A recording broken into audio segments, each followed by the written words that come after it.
Semoga teman-teman tetap dalam keadaan yang sehat dan pastinya tetap semangat ya.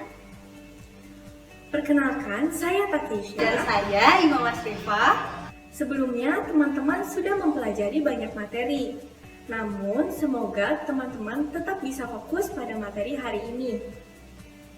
Sebelum kita memulai bab hari ini, ada beberapa hal yang perlu diperhatikan.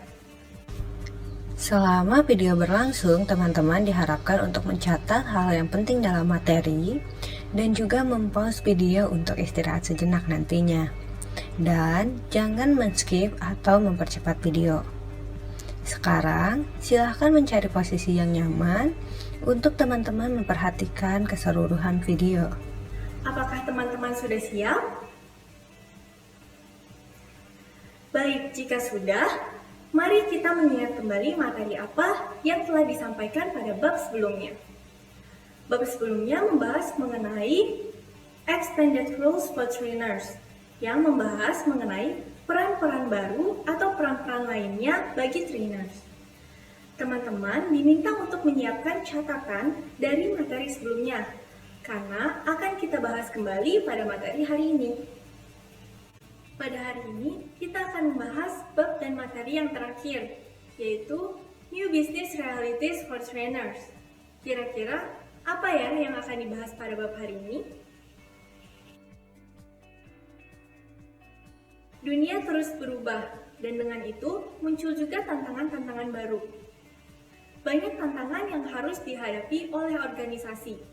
Begitu juga kita sebagai trainers.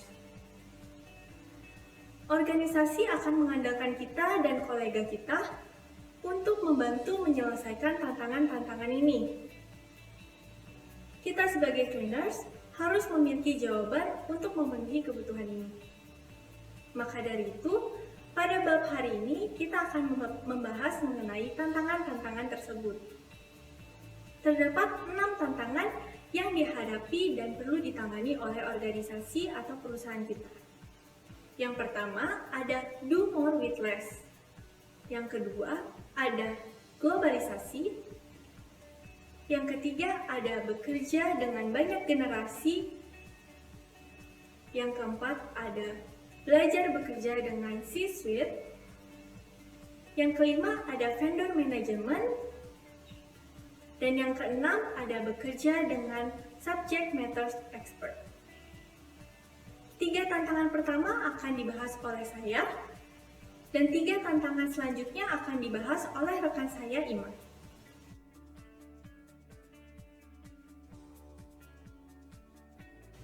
Mari kita masuk pada tantangan yang pertama, yaitu do more with less. Do more with less merupakan tantangan di mana perusahaan ingin melakukan atau mendapatkan lebih banyak hal dengan mengeluarkan lebih sedikit usaha, seperti biaya atau waktu. Terdapat beberapa cara untuk mengatasi tantangan ini, yaitu dengan merangkul peran baru, memprioritaskan program, dan menggunakan teknologi dengan bijak. Mari kita bahas cara yang pertama, yaitu embrace new roles atau merangkul peran baru. Cara yang pertama untuk mengatasi tantangan do more with less adalah dengan mempelajari peran apa yang akan membuat perbedaan. Pada bab sebelumnya, teman-teman sudah mempelajari peran-peran baru atau peran lainnya bagi trainers. Teman-teman dapat menyiapkan catatan dari materi sebelumnya, sehingga teman-teman bisa mengingat peran-peran apa yang telah dibahas. Terdapat 6 peran yang telah dibahas. Peran-peran tersebut adalah: peran yang pertama ada onboarding atau orientasi, yang memastikan bahwa karyawan mendapatkan awal yang baik dengan informasi dan alat untuk membuat mereka produktif sejak awal. Yang kedua ada leading change, memungkinkan kita berbagi alat dan metodologi yang dapat membantu mendorong perubahan dengan cepat, penundaan lebih sedikit, dan tentunya mendapatkan hasil yang lebih baik. Yang ketiga ada coaching managers, yaitu membantu manajer untuk mengembangkan karyawan mereka. Peran yang keempat ada mentoring programs untuk mempertahankan karyawan dengan kinerja yang baik, membuat mereka tetap terlibat dalam pekerjaan, dan mendorong mereka mengajak karyawan lain untuk bekerja di perusahaan kita. Yang kelima ada internal consulting, di mana hal ini dilakukan untuk mencegah para pemimpin dari keraguan-raguan dalam mengambil keputusan, atau membuat keputusan yang tidak dipikirkan dengan matang, yang nantinya dapat menghambat kemajuan dari perusahaan. Peran yang terakhir yaitu yang keenam, building teams, yang membantu semua orang dan karyawan dalam perusahaan untuk bekerja ke arah yang sama. Jika dilakukan dengan baik, setiap perannya dapat menjadi investasi yang baik bagi perusahaan. Peran-peran ini dapat memberikan dampak yang besar bagi perusahaan. Mungkin kita tidak dapat melakukan semuanya, tetapi kita dapat memilih salah satu yang membahas atau dapat menangani masalah yang sedang dihadapi oleh organisasi atau perusahaan kita. Cara kedua untuk mengatasi tantangan Do More With Less adalah dengan memprioritaskan program pelatihan dan perkembangan. Mungkin kita sebagai trainer tidak dapat menyampaikan seluruh program yang ada, tetapi kita dapat memilih program-program yang ingin kita sampaikan kepada para peserta. Hal ini dikarenakan program pelatihan yang dianggap penting di tahun-tahun sebelumnya belum tentu dianggap penting untuk diberikan di tahun-tahun berikutnya. Beberapa cara untuk memprioritaskan program pelatihan dan perkembangan ini adalah dengan membahas bersama senior atau rekan Anda untuk mulai memprioritaskan program-program pelatihan dan perkembangan. Data-data lama yang dikumpulkan oleh organisasi mungkin juga akan berguna untuk menetapkan prioritas dan menetapkan anggaran untuk program yang akan dilakukan. Kita sebagai trainers harus membahas apa yang harus diketahui atau apa yang baik diketahui oleh para peserta kita. Dalam memberikan program pelatihan ini, kita harus berfokus pada apa yang harus diketahui oleh peserta kita. Cara yang ketiga dalam mengatasi tantangan Do More With Less adalah dengan menggunakan teknologi dengan bijak. Nah, apakah teman-teman masih ingat apa yang telah kita pelajari di bab yang ke-10? Benar sekali. Pada bab yang ke-10 kita mempelajari dan membahas mengenai e-learning yang tersedia bagi kita sebagai trainer.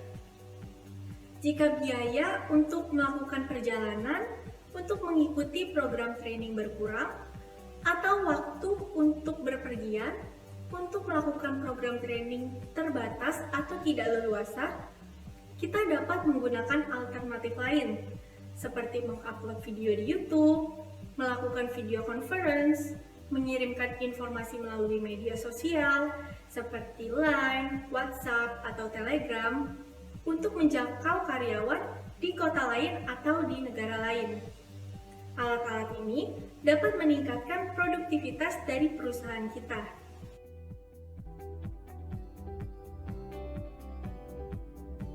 Sekarang, mari kita masuk pada tantangan yang kedua, yaitu globalisasi.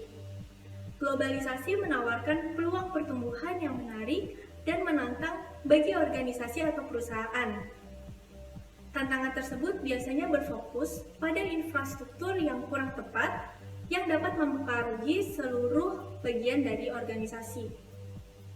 Organisasi atau perusahaan global saat ini sedang berjuang untuk beradaptasi dalam menghadapi tekanan untuk mengolah sumber daya manusia, biaya, strategi, dan resiko dalam skala global. Dan pada akhirnya, banyak perusahaan yang ingin dan mau menghadapi tantangan ini, karena mereka merasa mereka mendapatkan manfaat strategis, seperti kemungkinan untuk memasuki pasar untuk mendapatkan pelanggan baru, pemasok baru, ataupun partner baru. Tantangan lain yang dihadapi adalah persediaan angkatan kerja yang luas, seperti memiliki keterampilan, pengetahuan, atau pengalaman yang luas, yang merupakan aset yang berharga bagi perusahaan. Tetapi, masih sedikit perusahaan yang dapat memanfaatkan aset ini secara efektif. Dan ini merupakan tantangan lainnya bagi perusahaan. Tantangan lainnya adalah terkadang beberapa perusahaan memiliki banyak pengetahuan untuk mengatasi tantangan ini. Tetapi, sedikit perusahaan yang dapat mentransfer pengetahuan ini dari satu pasar berkembang ke pasar lainnya. Kita sebagai trainer memiliki kemampuan untuk mengumpulkan, menyusun, dan mendistribusikan pengetahuan yang dimiliki dan didapat oleh organisasi atau perusahaan kita. Organisasi kita juga harus mampu menciptakan infrastruktur yang dapat menjaga keragaman tim internasional sekaligus memberdayakan karyawan lokal. Teknologi memungkinkan kita untuk membuat koordinasi secara internasional dalam pasar global dan merupakan cara yang potensial bagi kita untuk berkembang di pasar global tersebut.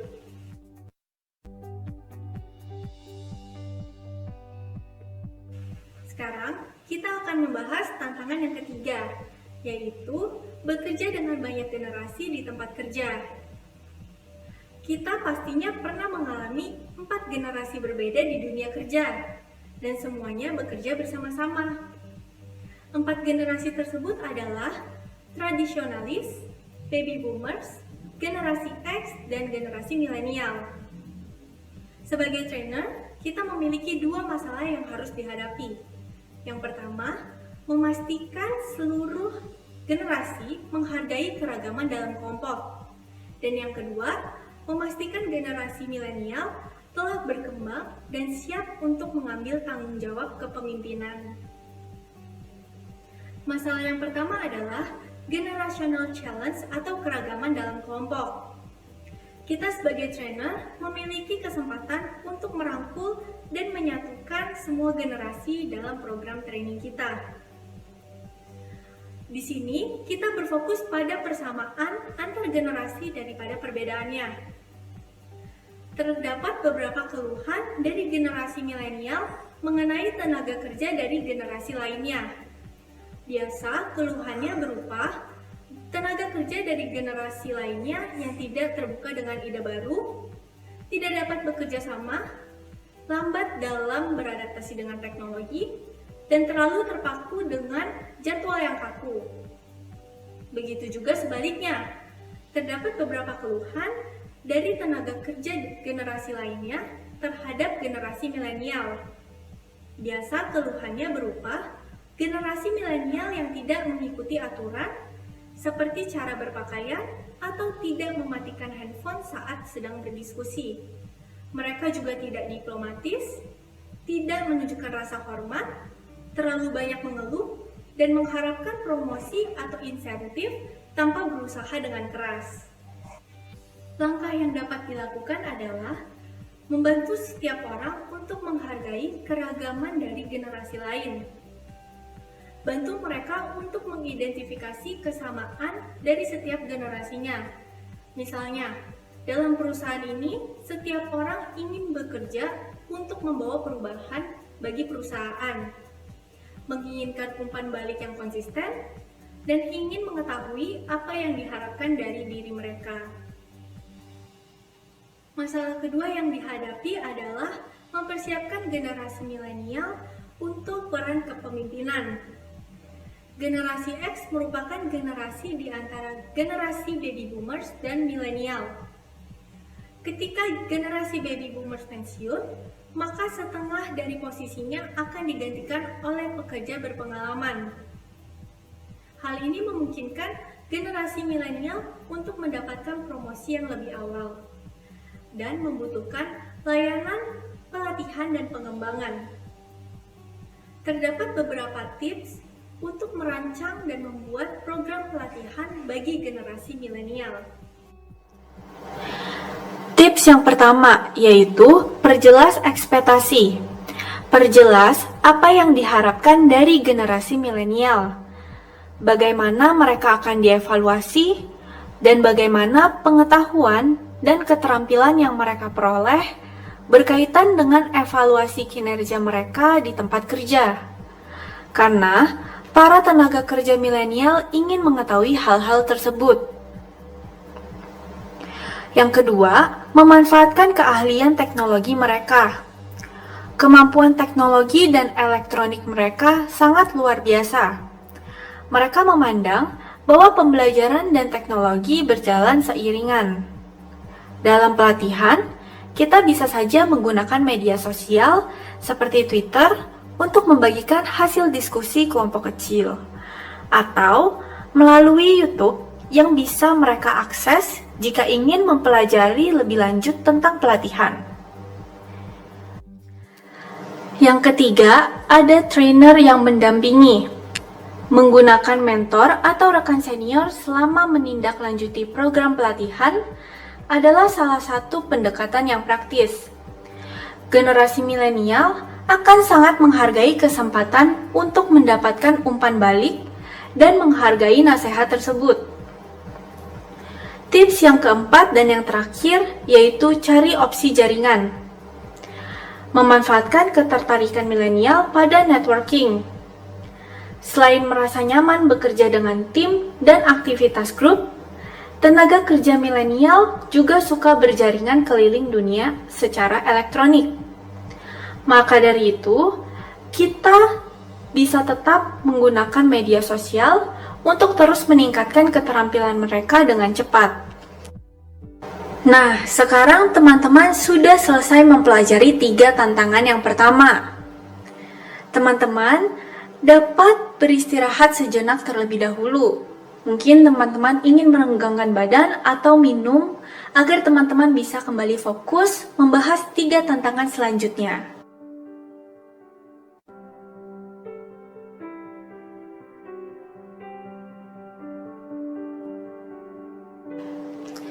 Waktu istirahatnya sudah habis nih teman-teman. Sekarang kita akan melanjutkan pembahasan kita, yaitu 3 tantangan selanjutnya. 3 tantangan ini akan dibahas oleh rekan saya, Ima. Saya harap teman-teman tetap bisa fokus ya.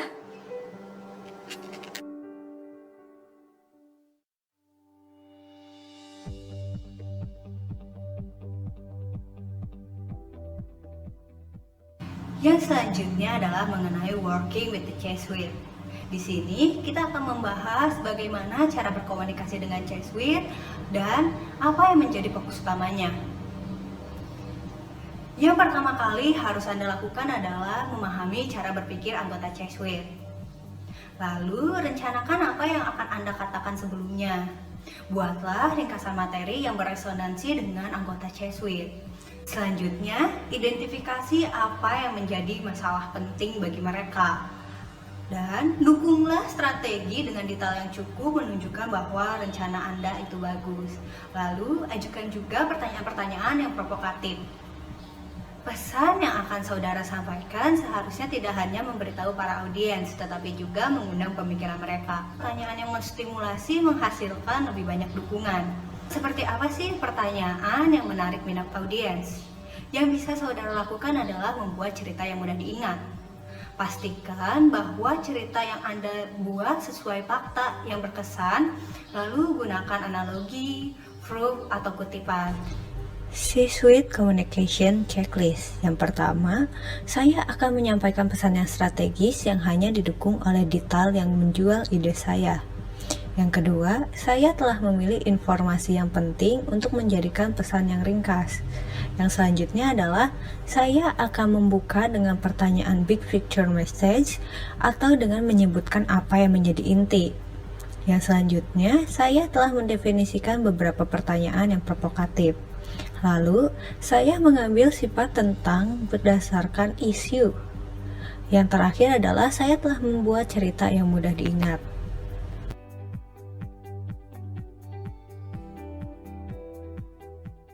Yang selanjutnya adalah vendor management. Menyewa vendor karena jika dipekerjakan untuk alasan yang benar, hal tersebut bisa menjadi keputusan yang sangat bijak untuk perusahaan. Mengapa demikian? Yang pertama, vendor memiliki pengalaman, keahlian, dan waktu yang mungkin tidak dimiliki oleh karyawan. Vendor juga memberikan fleksibilitas yang lebih luas daripada karyawan itu sendiri. Vendor menawarkan sudut pandang yang segar dan objektif. Yang selanjutnya, vendor bisa jadi juga lebih efisien. Yang terakhir, vendor bisa menjadi bukti upaya yang sangat jujur. Setelah menemukan vendor yang sesuai dengan budaya organisasi, temukan juga seseorang yang mempunyai referensi baik, yang memahami masalah yang sedang dialami dan dapat bekerja sama membangun kepercayaan dalam perusahaan. Berikut ini ada tips untuk berhubungan dengan trainee berhasil. Yang pertama, keep the lines of communication open. Bersikaplah terbuka dan jujur kepada vendor. Seorang vendor hanya bisa berbuat baik sesuai dengan informasi yang dimilikinya. Jelaskan tujuan bisnis sehingga vendor memahami bagaimana hubungan kerja dengan apa yang paling penting bagi organisasi. Mintalah laporan kemajuan dan bersiaplah untuk rapat dengan vendor tersebut. Tips yang selanjutnya adalah be a model client. Tunjukkan niat baik dengan memberikan beberapa referensi kepada vendor, menawarkan lebih banyak pekerjaan dan membatasi permintaan. Pastikan vendor dibayar tepat waktu. Yang selanjutnya, build a partnership for the long term. Tunjukkan kepercayaan Anda kepada vendor, berterima kasihlah dan berikan pengakuan, misalnya dengan pergi makan siang bersama atau minum kopi bersama. Anda dapat melihat bahwa setiap tips ini memanfaatkan keterampilan active learning. Agar sukses, hubungan dengan vendor harus menjadi realitas bisnis yang aktif. Jika tidak, maka hubungan akan gagal.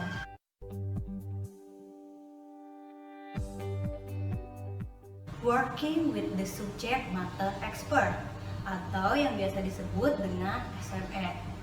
SME adalah pakar yang merupakan technical expert. Technical SME sendiri dibawa ke dalam proses training untuk memberikan pengetahuan konten dan memastikan detail konten terkini juga akurat. SME dapat membantu Anda mengidentifikasi apa yang harus disertakan dan apa yang tidak perlu. Jika diminta, SME juga dapat memberikan masukan tentang apakah konten tersebut lebih sesuai untuk pembelajaran secara asinkronik, kelas fisik, ataupun kelas virtual. Saat memilih SME, pertimbangkan beberapa hal berikut. Yang pertama, pengalaman SME harus relevan dengan konten yang sedang Anda rancang sekarang. Yang kedua, SME harus mendalam. Anda harus memastikan bahwa SME dapat menelusuri konten untuk mendeskripsikan detail yang mungkin akan muncul sesekali nantinya. Yang ketiga, pengalaman SME harus tepat waktu agar benar-benar membantu Anda. SME harus terlibat erat dengan topik yang sedang Anda bahas sekarang. Dan yang keempat atau yang terakhir, SME harus lokal. Dalam artian, SME berada di lokasi yang sama, di negara yang sama, ataupun memiliki standar yang sama dengan Anda dalam memilih konten. Lalu, bagaimana cara kita sebagai trainer memastikan bahwa hubungan yang kita jalin dengan SME itu produktif dan juga positif?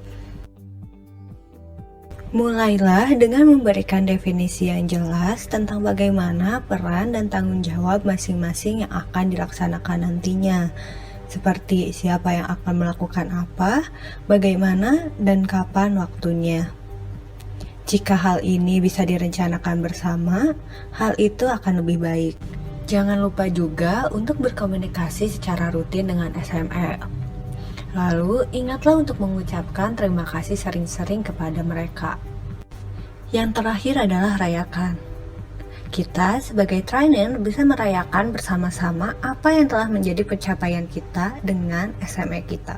Ada lebih banyak alasan mengapa organisasi Anda mungkin lebih banyak memanfaatkan SME. Di antaranya yaitu anggaran yang terbatas untuk pakar eksternal, persyaratan teknologi yang lebih besar, ataupun peningkatan persyaratan langsung yang tidak memberikan waktu cukup bagi departemen training untuk mempercepat training. Apapun alasannya, di masa depan Anda akan bekerja lebih sering dengan SME. Maka daripada itu, semoga tips dan pertimbangan yang sudah saya sampaikan bisa membantu Anda semua. Teman-teman, sekarang kita sudah selesai mempelajari semua 6 tantangan yang perlu ditangani oleh organisasi atau perusahaan. Mari kita ingat kembali apa yang sudah kita bahas pada bab hari ini. Tantangan yang pertama ada do more with less, yang merupakan tantangan di mana perusahaan melakukan dan mendapatkan lebih banyak hal dengan mengeluarkan lebih sedikit usaha. Terdapat 3 cara untuk mengatasi tantangan ini. Yang pertama, merangkul peran baru. Yang kedua, memprioritaskan program pelatihan dan perkembangan. Dan yang terakhir, menggunakan teknologi dengan bijak. Tantangan yang kedua yaitu globalisasi, di mana tantangan yang biasanya dijumpai adalah infrastruktur yang kurang tepat, berjuang beradaptasi dengan tekanan mengelola sumber daya manusia, biaya, strategi, dan resiko. Perusahaan yang kurang dapat memanfaatkan aset yang bernilai dan kurang bisa menyampaikan pengetahuan yang dimiliki perusahaan terhadap pasar berkembang lainnya. Cara untuk menghadapi tantangan ini adalah kita sebagai trainer dapat mengumpulkan, menyusun, dan mendistribusikan pengetahuan perusahaan tersebut pada pasar berkembang lainnya. Organisasi juga harus bisa menciptakan infrastruktur yang menjaga keragaman tim internasional dan tetap memberdayakan tenaga kerja lokal. Dan yang terakhir, menggunakan teknologi untuk berkoordinasi secara internasional. Tantangan yang ketiga yaitu bekerja dengan banyak generasi di tempat kerja. Terdapat 2 masalah yang dijumpai, yaitu yang pertama, memastikan seluruh tenaga kerja menghargai keragaman dalam kelompok. Kita sebagai trainer dapat merangkul semua generasi melalui program training kita. Dan kita harus berfokus pada persamaan antar generasinya. Masalah yang kedua yang dihadapi adalah mempersiapkan generasi milenial untuk peran kepemimpinan. Terdapat 4 tips untuk merancang dan memberikan pelatihan pada tenaga kerja milenial, yaitu memperjelas ekspektasi, manfaatkan keahlian teknologi generasi milenial, dampingan dari trainer, dan cari opsi jaringan untuk generasi milenial. Tantangan yang berikutnya adalah working with the C-suite. Yang perlu diperhatikan dan yang menjadi fokus adalah memahami cara berpikir anggota C-suite itu sendiri. Rencanakan apa yang akan Anda sampaikan sebelumnya. Identifikasi juga apa yang penting bagi mereka. Lalu, dukung strategi yang telah Anda buat dengan detail yang cukup. Kita sebagai trainee juga harus bisa mengajukan pertanyaan yang provokatif. Pesan yang kita sampaikan juga seharusnya tidak hanya memberitahu, tetapi juga mengundang pemikiran dari audiens. Dan langkah yang terakhir adalah harus membuat cerita yang mudah diingat. Yang selanjutnya ada tips untuk membuat hubungan dengan vendor manajemen berhasil. Yang pertama, keep the lines of communication open. Yang kedua, be a model client. Yang ketiga, build a partnership for the long term. Dan yang terakhir adalah demonstrate respect. Yang terakhir adalah working with the subject matter expert. Saat memilih SME, pertimbangkan pengalaman SME. Yang pertama, pengalaman harus relevan. Yang kedua, pengalaman harus mendalam. Yang ketiga, pengalaman harus tepat waktu. Dan yang keempat adalah pengalaman harus lokal. Sekian pembahasan dari chapter 19. Terima kasih kepada teman-teman yang telah menonton video kami sampai akhir. Dan jangan lupa untuk mengisi link yang telah tersedia di description box. Sampai jumpa lagi teman-teman.